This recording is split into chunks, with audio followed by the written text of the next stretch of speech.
行转爱走。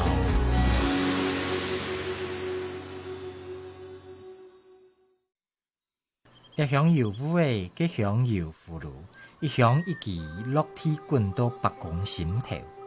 西宁宫的夏天傍槟榔新舞的，从乌头马到乌兰子，全打造甲仙舞的边，一边时间40年。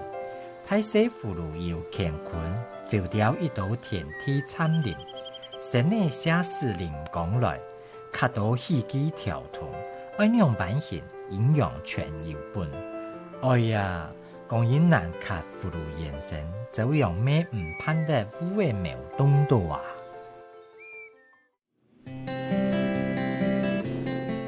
走进甲仙，许多人第一个想到的就是吃蚵仔冰。老板，你有推荐玉冰还是？基本上玉冰冰棒都不错，但是玉冰是招牌。那我要一球玉冰小的，好，一球就好。一球，好，稍等一下哦。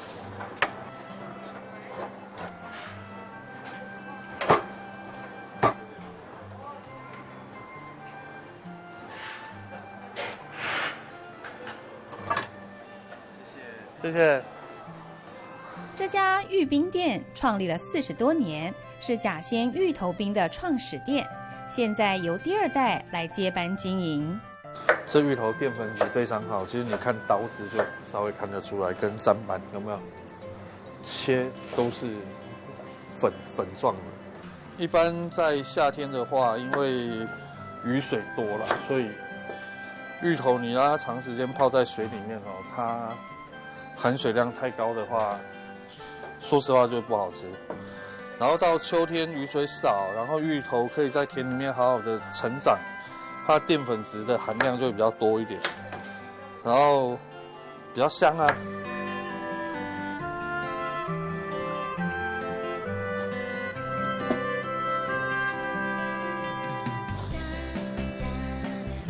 今天的量这样大概熬1个小时左右，然后要注意的是不要让它掉掉，因为芋头你煮散之后，它如果在锅底哦，你一不小心焦掉，然后好不容易快1个小时了，你发现下面焦掉了，整锅其实完全要倒掉，因为那个焦味会渗透到整锅芋头里面去。所以大概水滚之后，员工就要很小心哦，就拿棒子，必须要一直去翻动它，避免说在最下面那一层整个黑掉。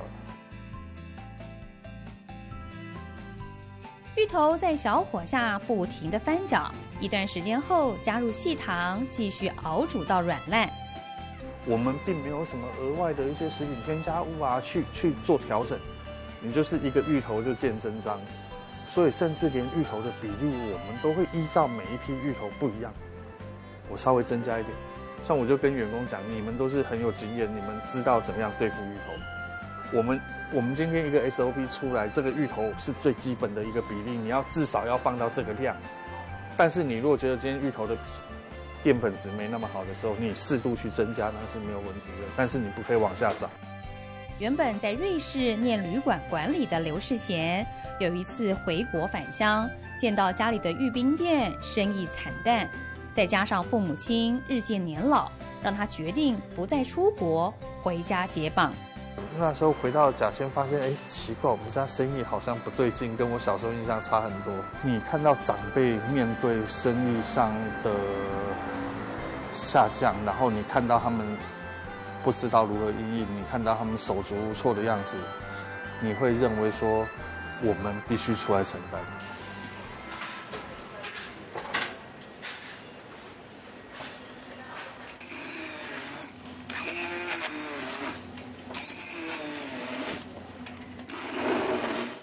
世代不同的经营模式有不同的思维。刘世贤说服长辈将店面重新改装，增建停车场。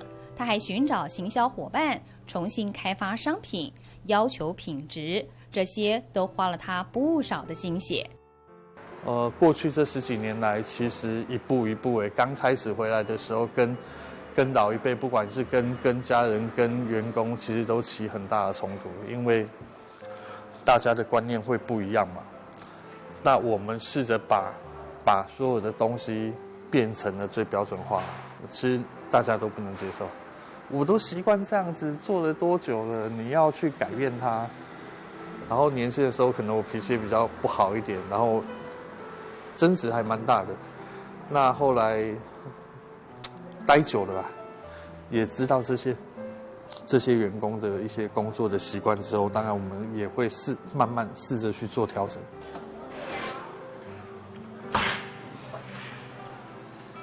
流程很简单，第一个芋头原料嘛，然后放到制冰机里面。那制冰机本身这个容器，这不锈钢容器里头的乙二醇，它的温度大概是-35度。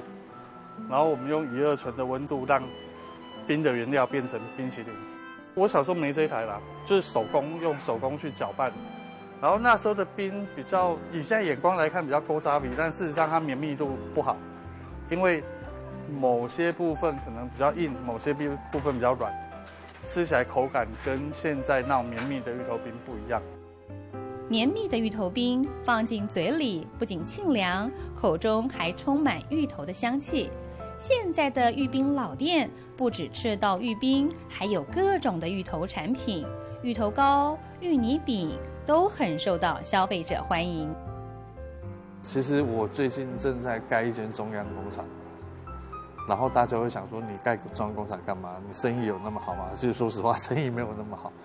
但是我一直认为说，在一个合法的食品工厂里面去生产我们的东西，来因应未来层出不穷的食安问题，那至少我知道我生产出来的商品是没有问题的。我觉得这对我们自己来讲，或者是对消费者来讲是非常重要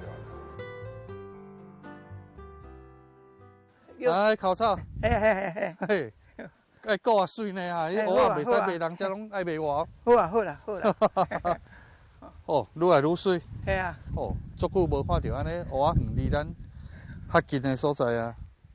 咱家先钓要看蚵仔嘛，介少啦。较少啦，吼，在山顶。啊，也是有人种啦，介少啦。对啊，量嘛无你遐济。芋冰店选用的芋头来自台湾各地方，在甲仙，刘世贤也因此认识了很多种芋头的农友。你这偌大分半地无？差不多1分5厘左右。1分5厘。啊，3000几丛，4000丛。差不多4000丛。差不多4000丛。哦，你也起来好6-7千斤啊吼。差不多啦。种有水安尼一粒。种有水来啊，像我顶下种伫内面迄，较水迄一粒要干2斤外。哦，安尼就水安尼吼。系啊。好啊，我来印啦。好啦。高雄市甲仙区其实是个移民乡镇，日治时期从桃竹苗地区搬迁来许多的客家移工，也带来客家庄良好的芋头种苗，再加上充足的阳光、清新的空气、干净的水质和土地的养分，种植出甲仙独有的芋头风味。咱的今年这个叫国历什么3月4月就会使骨啦，会使烤。就爱等伊落花嘛。落叶，对，你这丛你看迄头较大粒，这丛头3斤起跳，你真正爱顾咧哦，无连工透早起床来都样头高去。甲仙芋是属于红槟榔新芋，1年1产，全区种植的面积约100公顷。过去因为品质佳，常一芋难求。加减啊种啦，种甲。这段时间呢，啊，都拢人口都拢较外流去啊，也都讲种起来较少啊啦。所以讲，即摆呢，阮就是讲，我想讲，阮甲仙做这个蚵仔，以前足出名的。但即摆煞无这个蚵仔好红迄个啦。我就讲咱就在伫遮在地，就加减啊种一寡来，互咱遮消费者好。使用安尼啦，哎呀。2009年，甲仙遭逢莫拉克台风的摧残，风灾中断了连外道路，居民失去生命或无家可归，连带也重创了农业及观光产业。那讲到北办哦，就是讲实在是非常的伤心啦。阮甲仙的村也为了这个爸吼，阮甲仙的人口流失有够多啦，所以讲就是讲。阮就讲啦，讲会当过来甲仙会当过来恢复就应摆咱的农产品，甲仙蚵仔啊，甲这做活动产品加减啊来种啊，互咱咱的百姓较好生活，啊，这农民啊嘛较好过安尼。10年过去了，莫拉克在假仙人的心中有着不可磨灭的伤。最惨的时候，一天10块钱，就一整天收入10块钱，怎么撑过来？就是往外走啊，因为游客不进来，我们脚步就开始往外卖。那像目前我们的商品也有提供给诚品书店去做贩售，然后我们那时候也曾经在百货公司里面设柜，这都是有很多方式往外跑。那等到甲仙这边游客慢慢回笼之后，我们又把外面的点收回来，努力的在地方这样子。这个是纯芋头，你有吃素吗？这边都可以试试看看，哎呀，不同口味都可以尝尝。接手玉冰店后，并没有如刘世贤所想，改变就可以一帆风顺。父母亲和阿嬷相继过世，接续的风灾重创让冰店差一点撑不过来。有一段时间就离职潮，可能少年头家当家会有不信任感，毕竟家族在这边有一段时间了，那公公婆婆就是招牌，一下子招牌倒了，不知道我们能撑多久。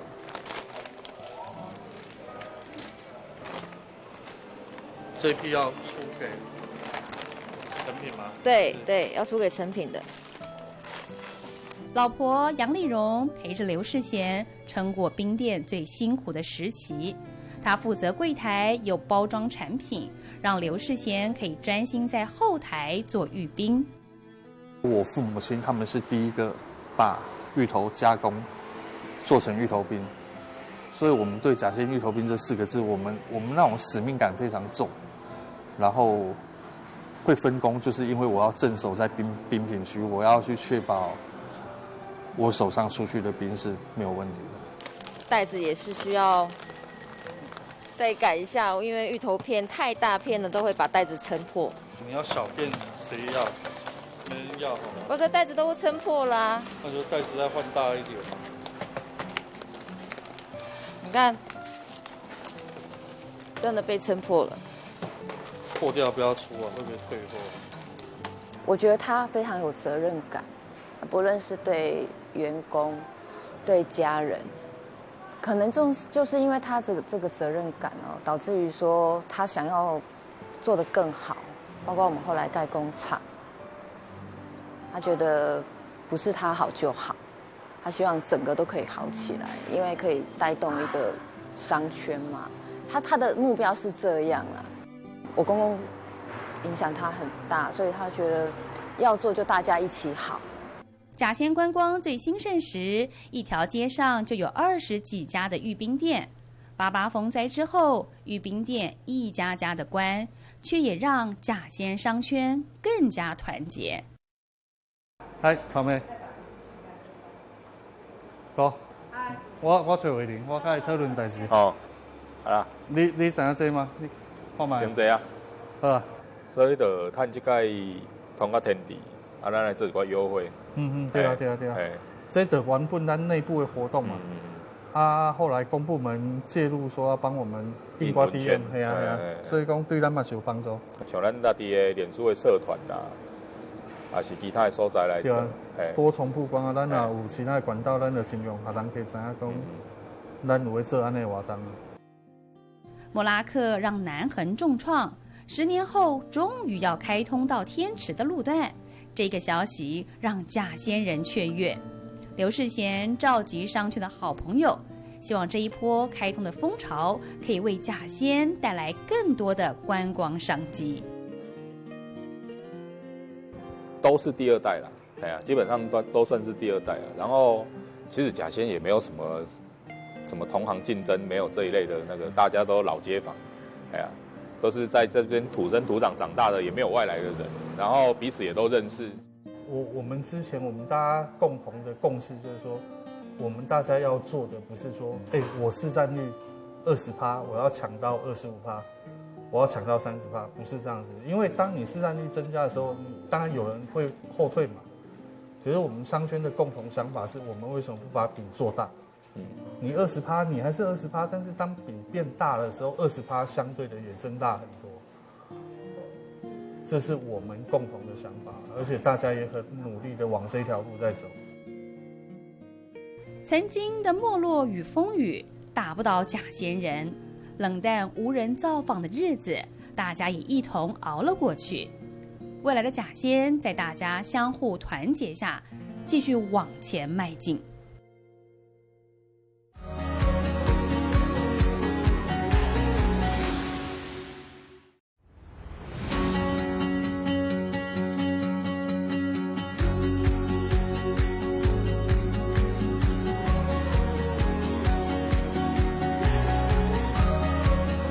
行转爱中，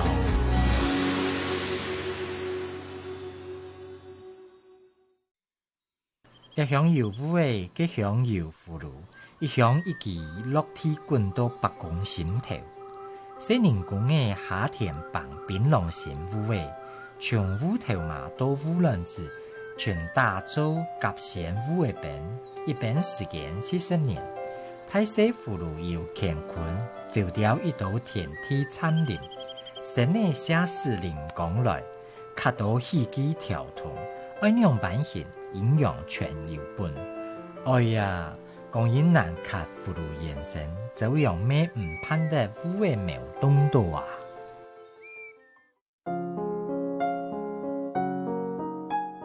浮雕、镂空或是题字作画，一幅幅艺术品表现在葫芦上，让人看得流连忘返。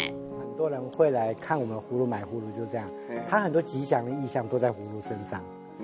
对啊，我们又把它做得很精美，外面又没有人像我们做成这个样子。耐心跟客人介绍葫芦艺品，他是雕刻师何明贤，常驻高雄市山林区推广葫芦艺术品。这几年，他的葫芦雕刻作品在国际上小有名气。对啊，现在连外国对这个都很重视，像美国51州里面有30个州有州的葫芦协会。对，所以他们有很多人在玩葫芦啊。日本也有葫芦协会，中南美洲每一个国家都有葫芦。在民间的传统中，葫芦具有吉祥意味，葫芦念法跟福禄相似。传统中，在家里摆放一个葫芦，就能够发财富有。这一颗是用镂空雕刻，这个图案在我们古代的图腾叫做福禄万代，它取的就是葫芦，谐音叫福禄。那藤蔓的蔓字跟1万2万的万音很接近，藤蔓呢它是呈带状的，所以这个图腾的构思就是叫福禄万代。把平凡无奇数十元的农田瓜果，经由巧手艺术化为数十万元的高档艺术，也可以带动地方商机。这几年，高雄山林区积极推广葫芦产业。一开始在建构葫芦产业的时候，就是希望让这个农村有了这个产业，它可以整体的繁荣富庶。那山林本来就种瓜，为什么要发展瓜？因为我们山林本来就是种瓜，只是我们把原来经济价值不高的瓜，让它变得更有价值而已。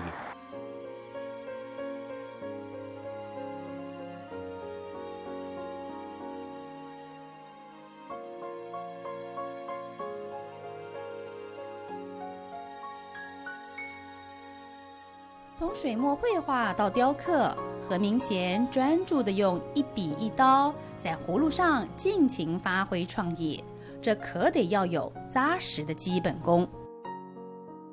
早期我们的葫芦很难卖，会做不成功，就是因为大家不愿意花时间在基本功夫上面做磨练。那我花了这么长时间磨练出来，后面的路其实越来越广，所以很多人看到我在画一个牡丹的图案，甚至学生来雕刻了，我画一朵花，我只需要花5分钟到10分钟。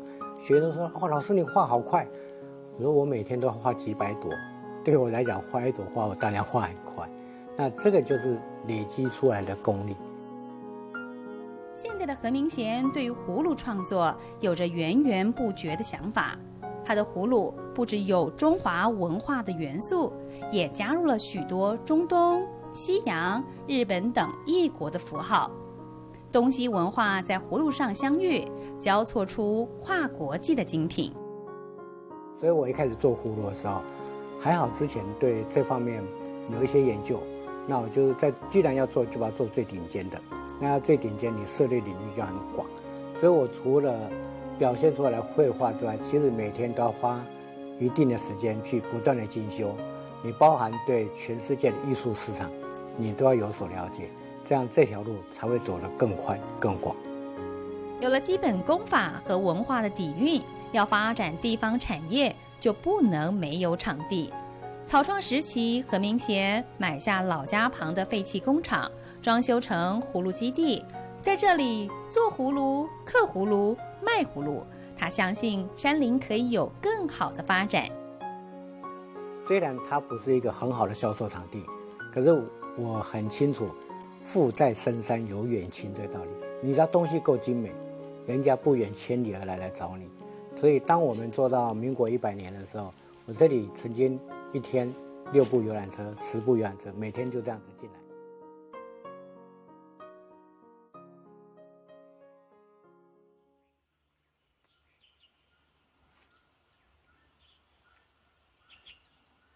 山林位在高雄市东北方，是通往甲仙、旗山、美浓等地区的要道，三面环山，没有工业，也少污染。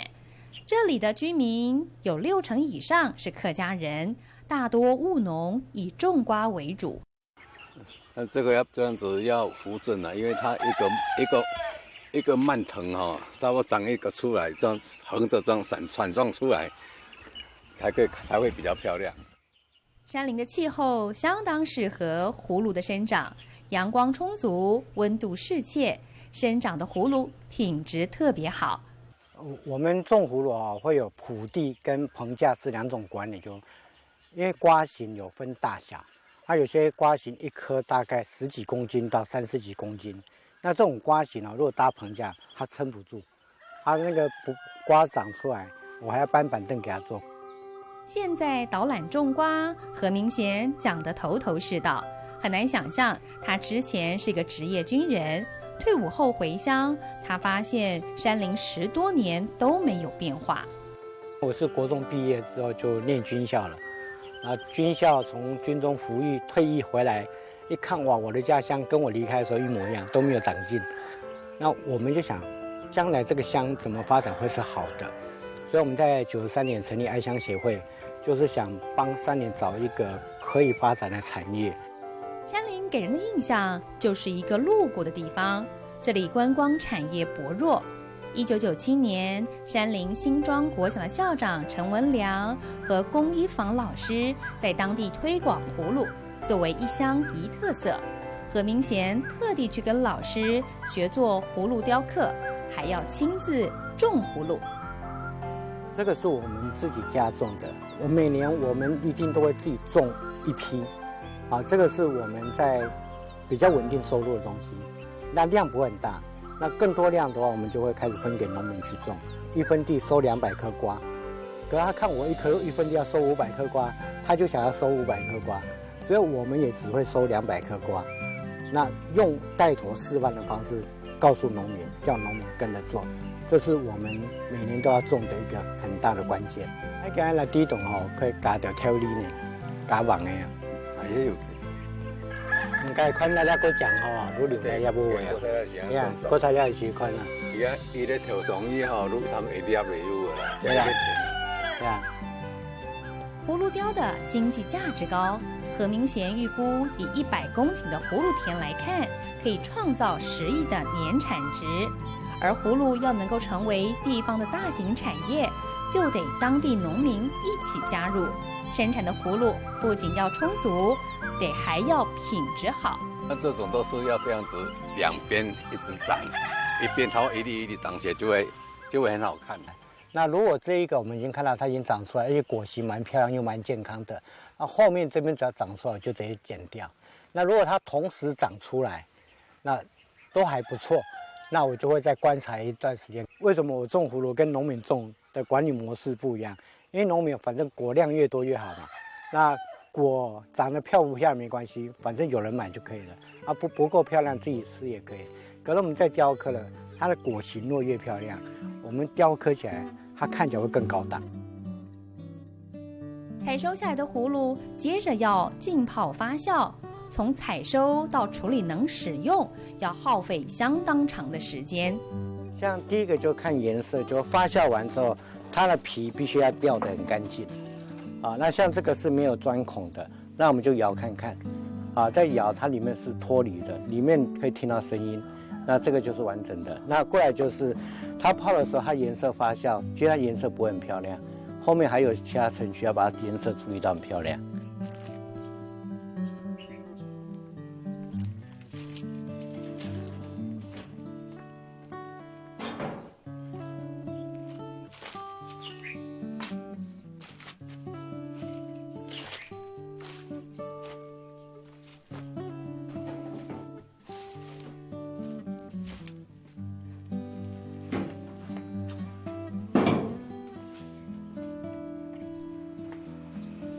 好的材料其实并不多，一般在处理过程里面都会有一些瑕疵在，那我们都会把挑越没有瑕疵的创作的单价就会越高，越有瑕疵的当然就要想尽办法把瑕疵在创作过程里面把它变成不是瑕疵，而是优点。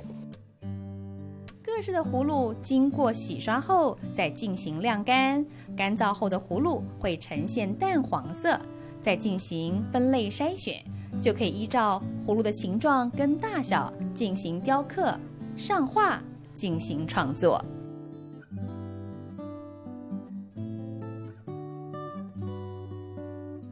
有空就做的。对。OK 啦，反正你的刀工够熟了。那这一颗好，因为这颗心经它主要的就是在这一块。我们做浮雕是第一层做完的时候，它的底。我们那个木雕里面叫剔地的，我们叫去地，那个地是土地的地。那去地啊，要先把后面做平，做平以后再刻这一段，好，这样子它的层次就会很明显。何明贤在山林推广葫芦产业，与劳委会、大爱园区及客委会合作，积极寻找产学合作机会。温世梅跟着何明贤学做雕刻葫芦有9年的时间，工作坊里就许多他的创作。老师每次做完灯有没有好漂亮，我就觉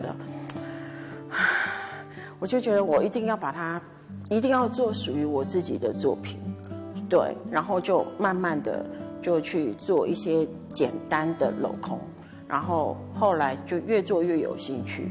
所以现在馆里面馆藏的那个做灯有没有，几乎都是我的作品，对，然后每一个客人就哇好漂亮，我就觉得很有成就感。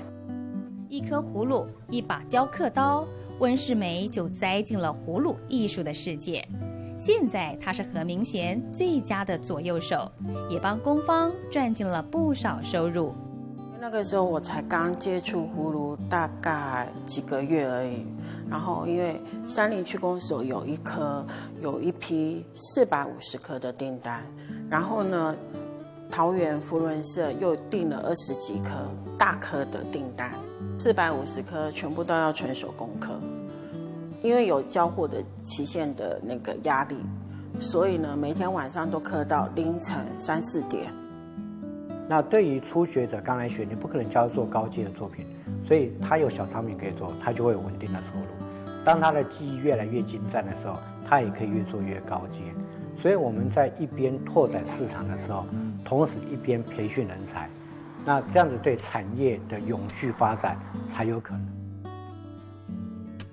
凤梨的代表寓意就是旺来，对的，旺来的意思，对。所以它开起来的话，它的那个光线就是很灿烂这样子，然后晚上的话，看它的那个折射的那个光线就会很柔和这样子。葫芦产业究竟有多少商机？葫芦到底可以养活多少人？在何明贤的心中，葫芦是个老中青都可以投入的产业。他经常鼓励学员，只要做得好，从事葫芦雕比上班的固定薪水还要好赚。长远的发展，就希望说山林因为一个葫芦产业，它可以变成一个富庶的农村。当年轻人回来都有稳定的工作，而且工作收入比他在外地还多的时候，年轻人才会真的回来。当年轻人回来的时候，他会改变两个现象：我们的年轻小孩子才有人去教育跟抚养，我们的老人家才有人照顾。葫芦是人类最早应用生活用品的瓜类，它从生活器皿、风水应用到艺术创作都有。它可以做成100到200元的小夜灯，也可以是数十万以上的高级艺术品。这个是我们希望在未来的5年、10年可以看得到的，所以我们从来没有想说明年就要让它变成美梦成真，产业对产业来讲不可能。所以我这几年开始积极布局欧洲的市场。今天如果我们能够把葫芦带到欧洲，让欧洲人都认同台湾来山林来的葫芦艺术这么的精美，那这个市场可就大了。一场风灾没有击垮甲仙山林，它们就像芋头和葫芦一样坚韧发亮。返乡青年传承家乡生命力，灾后重生，找出新出路，让这一股爱乡的温暖力量持续在当地蔓延，并在世界发光发热。